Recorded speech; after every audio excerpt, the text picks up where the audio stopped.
Welcome to Upfront. I'm Mary Ruth Snyder. Our guest today is Sandra Parrish. She is the Executive Director of the Museum at Campbell River. Welcome. Welcome. I'm glad to be here today. Now, we are in the middle of what some would call, or what they do call, the information age. Mm-hmm. But in that information age, it would seem that the places that supply that information, such as museums, are increasingly under attack with their funding. Mm-hmm. And so we saw the debacle that happened in Victoria with the Royal British Columbia Museum, and they're still trying to figure out what they're going to do next. I just got an email last week asking me to participate in another survey. Yes. So you've been working at the museum for how many years now? Well over 25, 30 years. Mm-hmm. Wow. Yeah. So if anybody wants to know anything about the museum and how it's evolved, you're kind of the lady that can tell us. You know, I've only been the leader for about the last 10 years, but certainly from the point of view as a younger member of the staff in other positions, I can certainly give an insight. When you first started working at the museum, describe, if you can, the community support, the governmental support, and what the general essence of working at a museum sort of was back then. Well, I think back then, the community support was very strong, and I think that's something that is true today. Okay. But what there was a lot more of governmental, sort of skills development projects and those sorts of activities. I think there were, a lot of people, a lot more ability for people to take on a position at the museum and for lesser wages than they might make for a similar role elsewhere in the community, but still meet their own financial needs. I think that is one of the big differences, is the kind of economic strains that people are in today to pay the bills. Mm-hmm. So there were a lot more staff members who were able to work at the wages that the museum offered at the time, and really recognized the benefits that we were able to provide in terms of being very flexible about your home life and your childcare and things like that, and just a very positive work environment. Okay. But there seems to be less ability for people to be able to do that and survive. So less financial stability, yes. Less flexibility. Yes, yeah, okay. Yes. Now, going back 30 years, do you remember what the staff complement was at that time? I do, and surprisingly so. There, we haven't increased a whole lot in the permanent staff from what they had managed to achieve in the building, the old Centennial building. Right. There's certainly a few positions, but the core staff complement is not, 4 times what it was there. It's maybe double what it was at that point. Okay. Mm-hmm. So you have yourself as the executive director. Mm-hmm. You have a new curator. Yes, we do. Yes, yeah. And how long has she been? So Amy Vandal joined us in around March of this year, right. And the curatorial position is always one where there's a lot to learn, mm-hmm. And it will take time. But she has been a resident of Quadra for a number of years and has experience at the Britannia Mining Museum and Port Alberni in Cumberland. Mm-hmm. So she comes with a base of sort of general knowledge of the region, but right. Certainly with every new project, that's the opportunity for her to build that base of knowledge. Now, coming in March, does that mean that she is the one who is responsible for putting on the exhibits now, or were those chosen by the predecessor, Beth Boyce? We had to do a switch with our summer exhibit. We had Okay. originally been planning on doing one that was going to look at tourism in the North Island, Yeah. and having the 100th anniversary of the Tyee Club be yes. portion of that exhibit. Yeah. So we thought, let's switch track here, and we will just solely focus on the 100th anniversary of the Tyee Club. Okay. It was one where we'd done an exhibit many years ago, so we had some material to work with. Okay. We used it as a training opportunity for her to work with Ken Blackburn, our Yep. program manager, who has also been involved in the temporary exhibit. So it was an excellent opportunity to do our first exhibit at Awesome. the museum. And now Ken has retired as well. Yes, Ken is retired as well. Okay, so you have the curator and yourself, and then do you have an archivist? We have a collections manager, and okay. the collections manager's role is to look after the documentation and the management of the artifacts, and as well as the archives. So Okay. organizing that information. Okay. And then who else do you have on staff? We have, upstairs we have our front-facing staff, and that is the one area where the museum absolutely had to increase from the old building. Right. We have the shop manager and a couple of assistants in there. We have 2 permanent people who work in visitor services. Okay. Then the other positions downstairs are our education programmer, Yeah. and that position looks after all the many school groups, all the tours, the whole summer interpretive activities with the puppet theater and those sorts of things, and then administrative positions. Okay. And the historical boat tours, who looks after? So Is that that was public programming? yes, everything is always a Okay. bit of a combination of Yeah. everyone, right? So certainly the Ken's former role, he looked after coordinating the schedule and all that sort of thing. Okay. But in terms of content, that's always the curatorial voice. So, there's guides, books that we use with our guides. There's which route where we're going to stop. That is always kind of comes from that Now, area. the historical boat tours, when you guys first started, did you think they would be this popular? No. Because they have literally, Oh. people have just embraced those Yes. right from day one. Yes. You're sold out Yes. in a matter of days Yeah. after you announce what it's going to be for Yeah. the next year. That's, It can i- you grow it? Well, this year we did. Okay. So we normally did the tours only on Sundays, but this year we offered one on Wednesday, which were actually the ones to sell out first.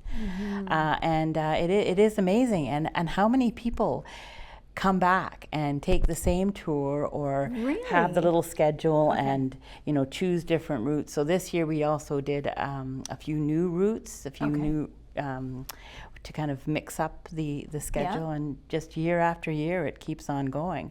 Very pleased with working with Campbell River Whale Watching. Of course, they're bought that company a few years ago, or expanded the company, and it's just been a wonderful partnership with them and their predecessors. Okay.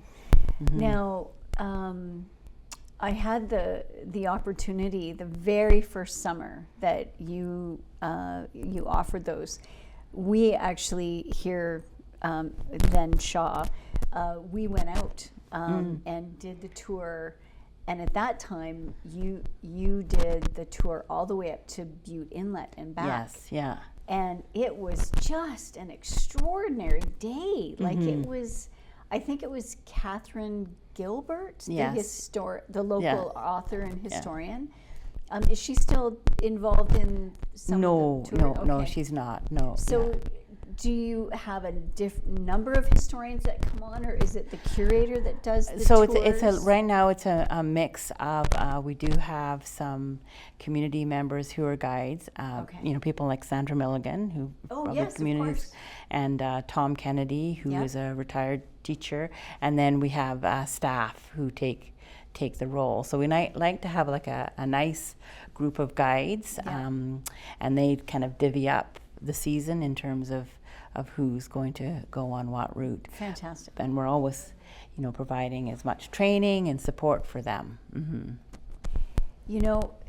One of the things that I think is the most surprising to people that have never come to Vancouver Island before, or at least to the north, is how much rich cultural history exists from Campbell River north. Mm-hmm. And to be exposed to any of it is such a vibrant experience. And it having discovered all of that, like how deep the history is and how broad it is, and you can go out amongst the islands and there's a story for every island. And so many layers, from the First Nations in the area, and that long depth of interactions and knowledge to the exploration and then the later settlement, and just how you go out there and it's very lightly populated, but it wasn't always like that. Right. And yes, you're right. Every little nook and cranny has got some story attached to it. You can spend years exploring the coastline and still not touch on every story. Yeah, no, absolutely. Now, the business of running a museum of any size right now, again, because the governments seemingly are all tightening their belts. Mm-hmm. There's a movement now here in the province and federally where they're starting to see that possibly it's going to be more of a conservative-leaning era. Does that concern you for future funding for museums? Yes, it is a very big concern for museums, and I suspect for a lot of us who work in the nonprofit sector, because it is a sector where, yes, we are used to doing more with less, but we have been very stretched with that in face of rising inflation, rising cost of the minimum wage. So it is a very big concern. There are lots of discussions provincially through the BC Museums Association and other cultural coalitions about the need to adequately support the arts and culture.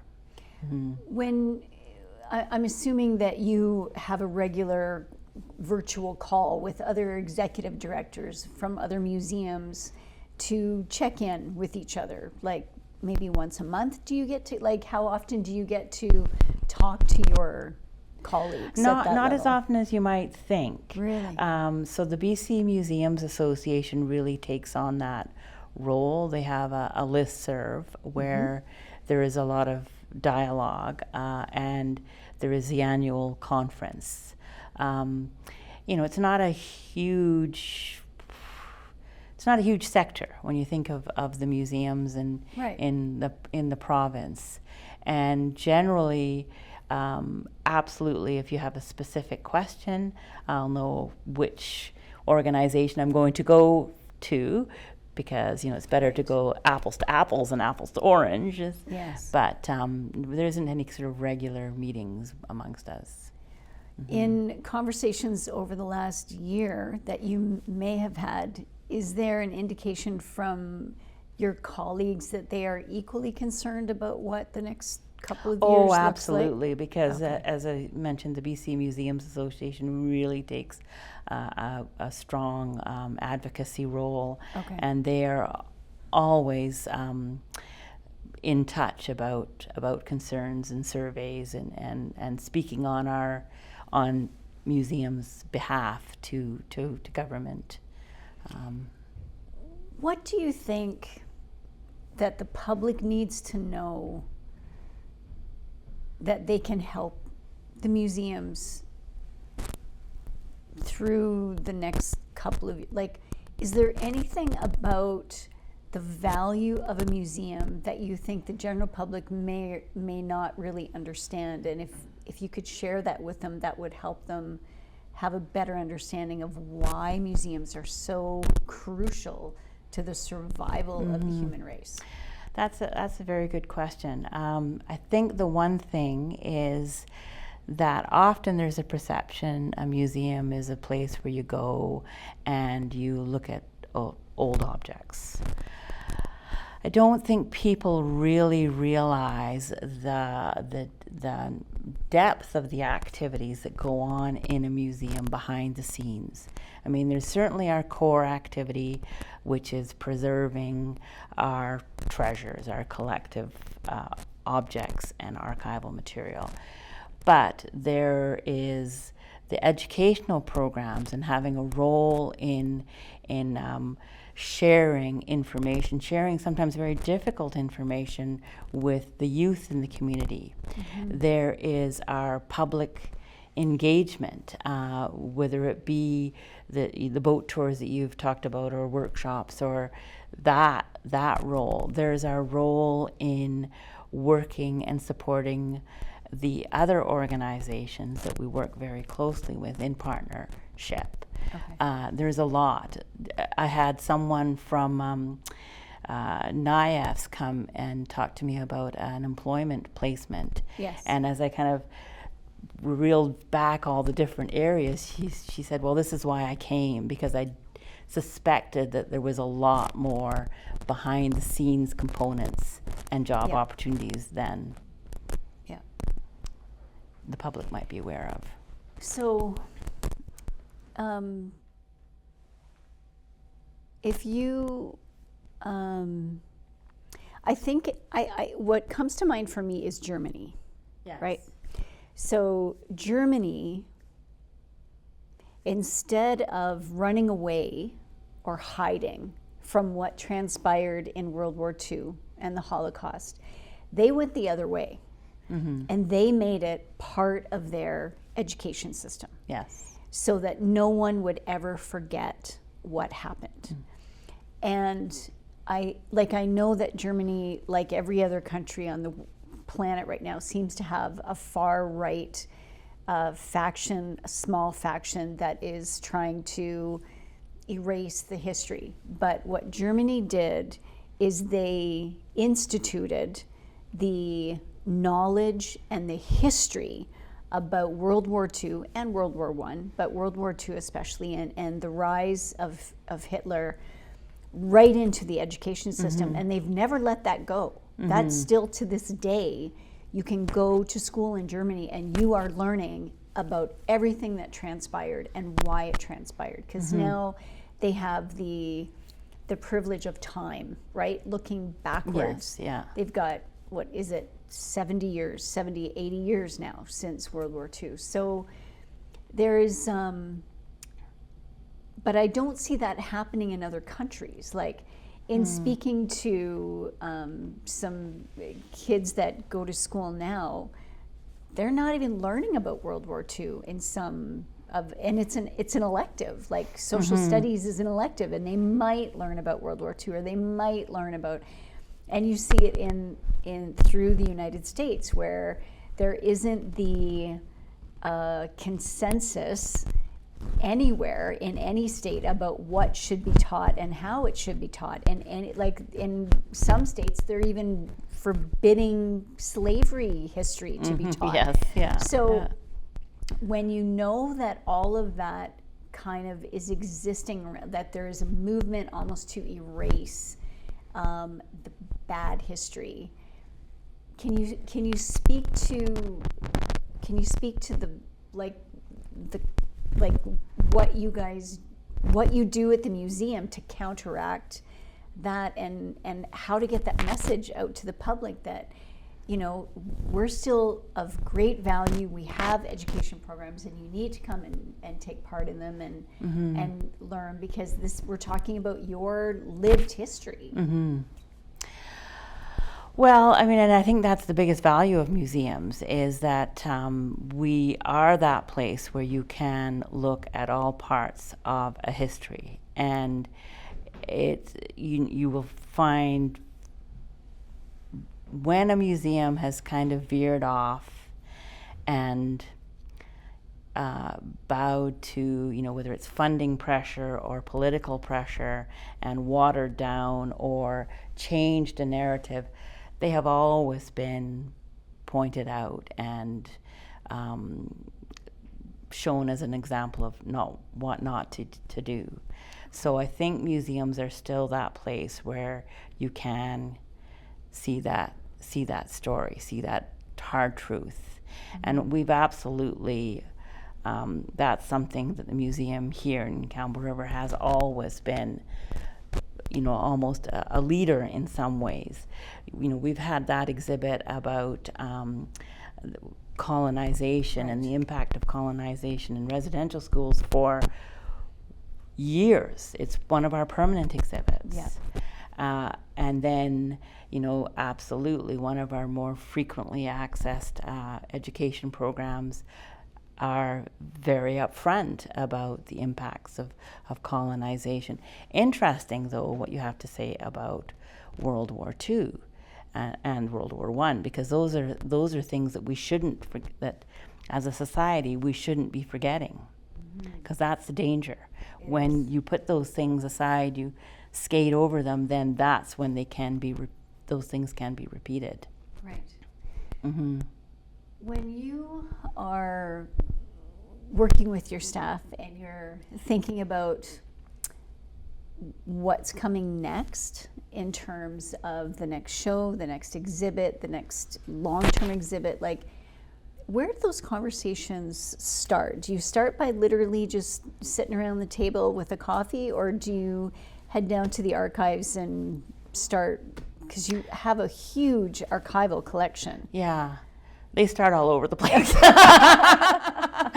They start with someone who comes in and who has a little nugget of an idea, and then we expand on it. They start with absolutely some new object that's come in, or some new research that's come in, but we are very open to starting those to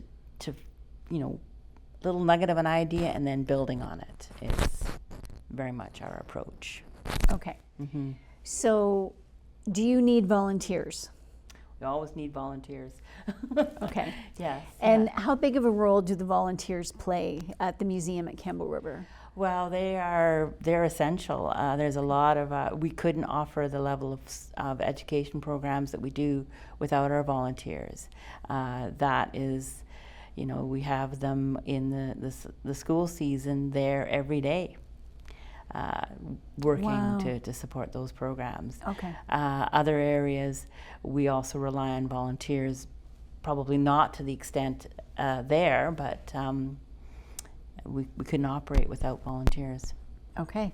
So is there a particular link on your website that's just for volunteers to access to get in touch with? There is information on our website about Okay. volunteering, and then people can always come in and talk to the staff at our visitor services at the reception desk, and they can get them lined up with the volunteer application form. Sometimes we do a call out for volunteers, as you well know, and that works very nicely as well. Mm-hmm.